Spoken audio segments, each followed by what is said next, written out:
Hello, everyone. I'm your host, Ryan, and welcome back to Speak Up.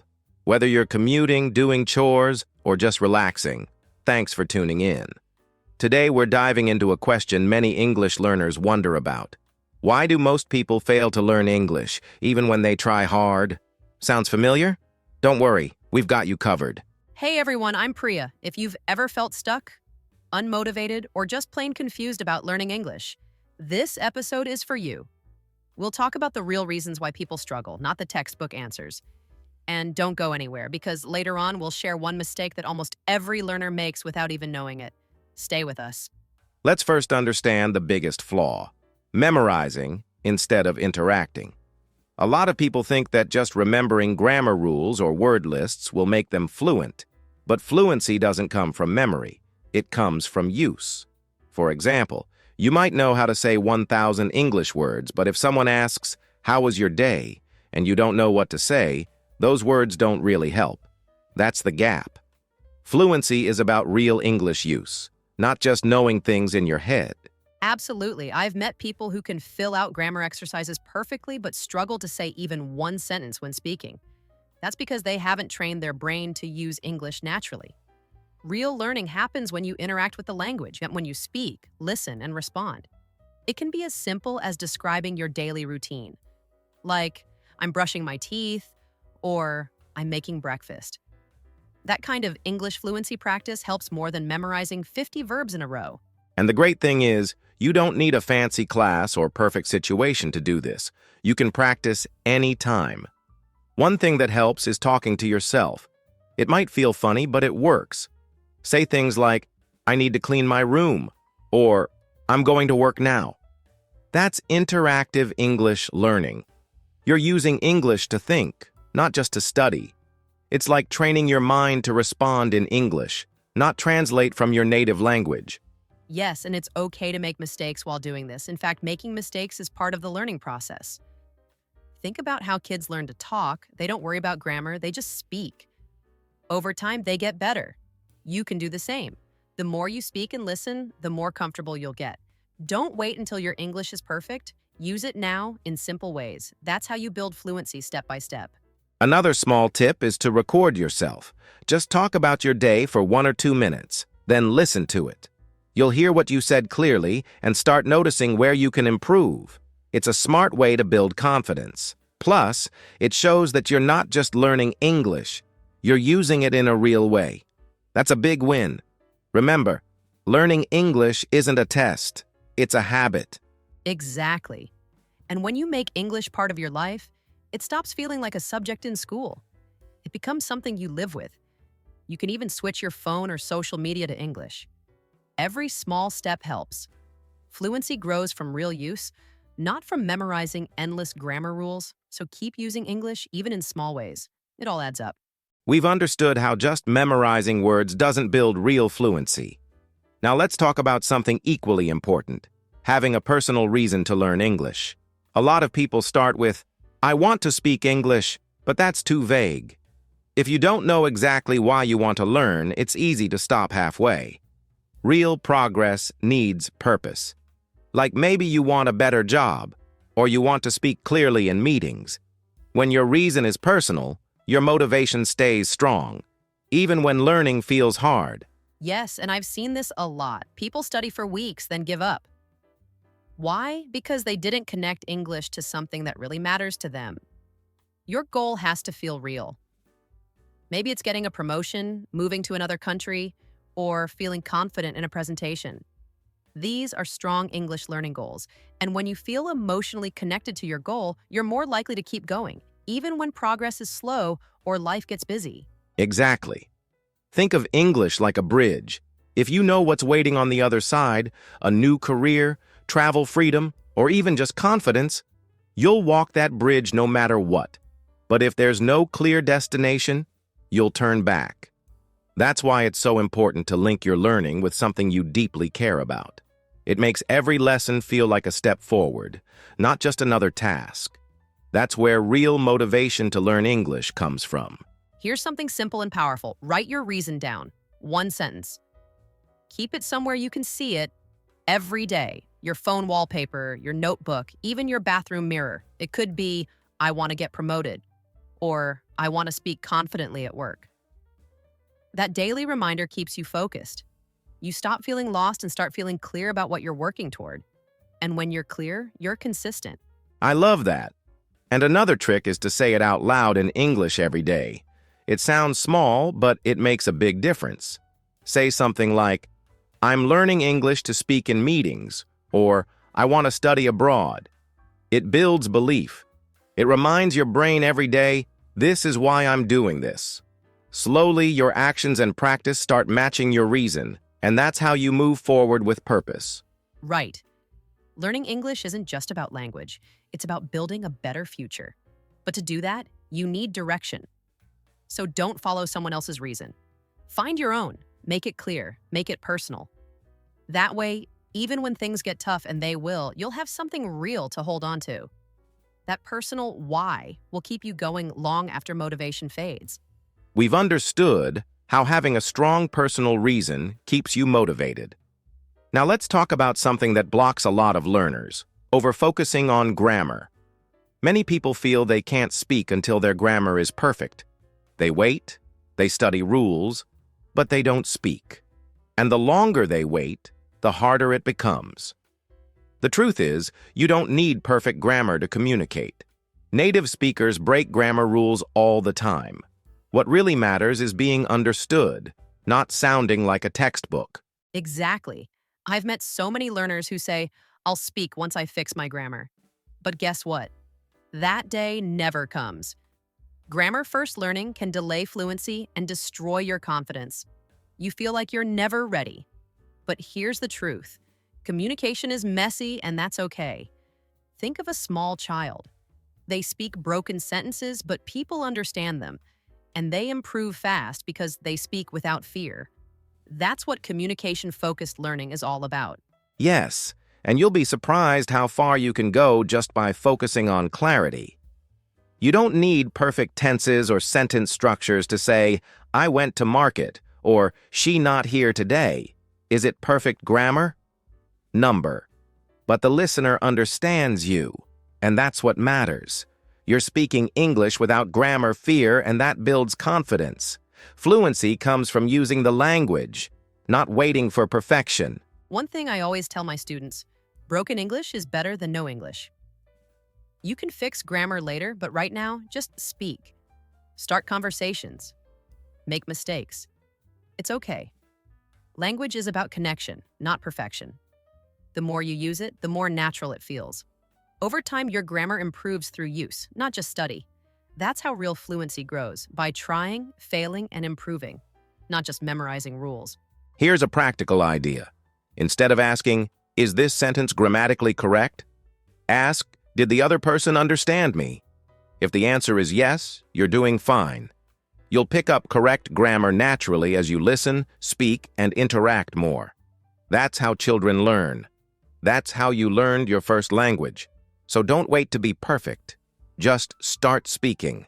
You can polish it later. And remember, communication is a two-way street. Focus on listening, understanding, and replying. Even if your grammar is a bit off, you're still making progress. So relax. Speak freely. Use real-life situations. Grocery shopping, chatting with a friend, giving your opinion. These are the best classrooms. Grammar is useful, yes, but don't let it become a wall between you and your voice. We've understood how over-focusing on grammar can slow you down. Now let's talk about another big barrier, not building an English environment around you. Imagine taking a half-hour English class, then spending the rest of your day in your native language. Those 30 minutes won't stick. Real progress happens when you surround yourself with English, even if you live in a non-English country. Exactly, Ryan. Successful learners create an English environment wherever they are. They switch their phones to English, follow English-speaking YouTube creators, and listen to podcasts during daily tasks. That kind of English immersion turns ordinary moments into practice opportunities. Without it, learning feels dry and slow because you never truly live in the language. Right. And building that environment doesn't require any extra cost or hours. For example, set your phone, social media, and emails to English. It may feel awkward at first, but you'll pick up new words just by scrolling. You'll start reading headlines in English and even understand them without translating. That's real Learn English at Home magic, turning your daily life into a classroom. Another trick is to follow English podcasts or audiobooks while cooking, commuting, or exercising. You don't need to focus 100%. Just let the language wash over you. Over time, your brain adapts to English sounds, rhythms, and common phrases. That's how immersion works. You train your ears and mind to think in English, not translate from your native language. Also, try labeling things around your house in English. Put sticky notes on furniture or appliances, refrigerator, bookshelf, microwave. Every time you see the note, say the word out loud. This is simple, but it reinforces vocabulary and builds an English-rich space. It's a small step, but it layers meaning and practice into your environment. Finally, connect with other English learners online. Join a social media group or chat room. Even casual messages or comments in English help. You're adding real conversation on top of your English immersion. All these small moves, phone settings, podcasts, labels, chat groups, combine to create an English world around you. And that's when learning stops feeling like a chore and starts feeling natural. We've understood how building an English environment can boost your learning. Now let's talk about something many learners ignore. They don't track their progress or review what they've learned. Most people keep restarting from zero. They learn a new phrase, forget it a week later, then go back to basic grammar. That's not progress. It's a loop. That's so true, Ryan. And when learners don't track their growth, they feel like they're failing, even when they're not. If you never look back at what you've learned, it's easy to think you've made no progress. That's where simple review techniques for English can make a big difference. It's not about spending more hours, it's about using what you already know. One super useful tip is keeping an English journal. Write just a few lines each day. What you did, how you felt, or something new you learned. This helps in two ways. You're practicing sentence formation, and you're creating a record of your growth. Later, when you read old entries, you'll realize how much better your English has become. That's real English progress tracking. Absolutely, and reviewing doesn't mean repeating boring grammar exercises. You can simply go back to your old notes once a week. Highlight words you forgot, and then try to use them in new sentences. Maybe write a short story or tell a friend. This is how you build English vocabulary naturally, not by memorizing lists, but by recycling the words you've already learned. And don't forget to celebrate small wins. If you finally used a new phrase in a real conversation, note it down. If you watched a YouTube video and understood most of it, mark that as progress. These things matter. They keep you motivated and help you see that you're actually moving forward, even if your fluency isn't perfect yet. Exactly. Think of your English like a plant. If you don't water it, it dries up. Reviewing and tracking are like watering your language skills. It keeps your learning alive. And the best part? You don't need special apps or courses. Just a notebook, a little time, and the habit of checking in with yourself every week. We've understood how tracking your progress helps keep your learning alive. Now let's talk about another big issue. Many learners focus only on reading and listening, but ignore speaking and writing. Watching English videos and reading blogs can improve your understanding, sure, but if you never speak or write, your active English skills stay weak. That's where daily English speaking practice comes in. You don't need a partner. You can talk to yourself. Seriously. Just describe what you're doing. I'm making tea. Now I'm washing dishes. It's raining today. Say it out loud. This builds your confidence and trains your brain to form sentences quickly. That's how you improve English speaking, not by waiting for the perfect moment, but by starting small and consistent. And don't ignore writing either. Even short messages or social media comments in English help. Or write a short post about your day and share it in a group. If you want extra practice, join a WhatsApp or Telegram group with English learners. You'll get used to typing in English, asking questions, and even joining voice chats. That's how your active English skills grow. Also, try recording yourself. Just open your phone's voice recorder and talk for 1 minute a day. Talk about your favorite food, a movie, or how your day went. It feels strange at first, but later you can listen and notice your mistakes. It's a powerful tool that most people don't use, and it costs nothing. Yes, and remember, Perfect grammar isn't the goal at this stage. The goal is to express yourself, speak with mistakes, write with errors. That's part of the process. Over time, you'll improve your structure, vocabulary, and confidence, but only if you use your voice and your pen, not just your eyes and ears. We've talked about how speaking and writing are often ignored. Now let's look at something just as damaging: random learning. A lot of people bounce between YouTube videos, grammar books, apps, and end up with a head full of scattered pieces. No structure, no flow, just confusion. Yes, it's like trying to cook 5 recipes at once with no plan. You end up with a mess, not a meal. The same thing happens with English. One day you're watching a podcast about pronunciation. Next day you're memorizing 50 food words, and the next you're halfway through a grammar video. And then you forget it all. That's not structured English learning, it's just noise. Exactly. Real progress happens when you choose a path and stick to it. Pick one podcast or one YouTube channel you like. Get one grammar book, not 5. And if you can, find a speaking partner or join a conversation group. Then follow that routine for at least 30 days. That's how a consistent study plan builds up your skills brick by brick. It's not about using the fanciest app or learning from 5 different teachers. It's about routine. When your brain knows what to expect, it learns faster. You start to connect ideas naturally. You don't feel lost every day. That's what people miss. They think more resources equal better results. But really, less is more if you're consistent. And one more thing. When you follow a routine, you can actually measure your growth. You can say, hey, I finished 5 podcast episodes this week, or I practiced 10 conversations this month. That keeps you motivated. It's much better than randomly watching 5 minutes of everything and remembering none of it. So don't chase everything. Choose your learning tools wisely, stick to them, repeat and review. That's what a real English learning routine looks like. Not scattered, not rushed, but focused and steady. That's how real progress happens. We've understood how learning randomly creates confusion. And now let's talk about something almost everyone does without realizing the harm: relying too much on subtitles and translations. It feels helpful at first, right? You're watching a movie, reading every word in your native language. But here's the problem. You're not training your brain to think in English. Exactly. It's like keeping training wheels on your bike forever. You feel safe, but you're not really learning balance.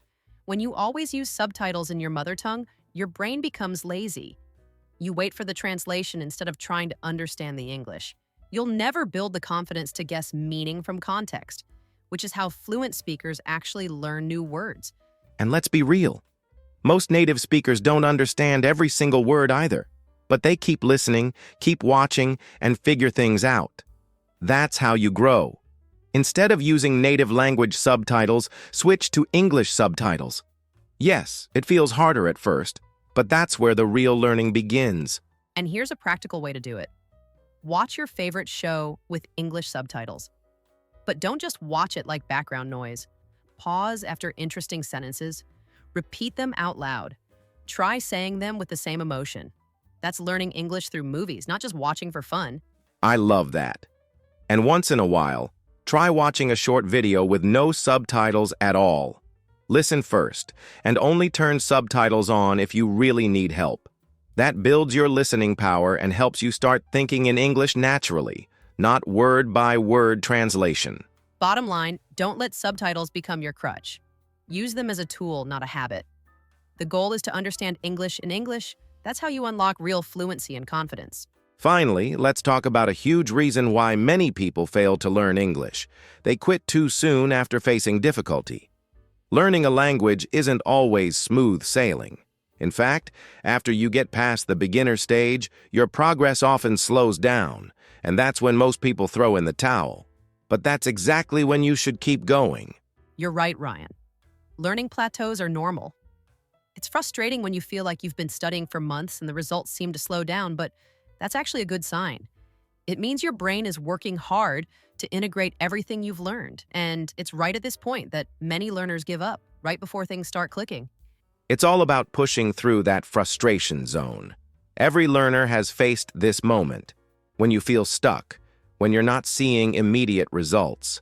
But that feeling stuck is actually a sign of growth, not failure. If you push through it, that's when the real breakthroughs happen. The language starts to make sense in ways you didn't expect. Exactly. So, my advice to anyone feeling frustrated, don't quit. Embrace the challenge. It's all part of the process. The key is to stay motivated and trust that things will start flowing again soon. Now, let's talk about the final trap that holds back many learners: expecting external help instead of taking personal responsibility. It's easy to think that a tutor, a school, or a language app will do the hard work for you. But here's the truth: nobody can learn English for you. It's a personal journey. Yes, so many learners believe that just by attending a class or using an app, they'll become fluent. But the reality is, fluency comes from your effort, not from someone else's. A tutor can guide you, but it's up to you to put in the work, review your mistakes, and practice consistently. Absolutely. You need to take control of your learning. Don't just wait for lessons to come to you. Make your own sentences, practice speaking, and don't be afraid to ask questions when you're stuck. Remember, English is a skill you develop through self-responsibility and consistent effort. And the best part? When you start taking charge, you'll notice that you're learning faster. You're not just waiting for answers, you're actively finding them, making connections, and pushing yourself to get better every day. And with that, we wrap up today's podcast. We've covered some common mistakes that hold learners back, but remember, it's not about perfection. It's about persistence. Keep practicing, stay motivated, and never stop learning. That's right, Ryan. So don't give up, even when it gets tough. If you push through, the progress will come. Thanks for tuning in, and we'll catch you next time on Speak Up.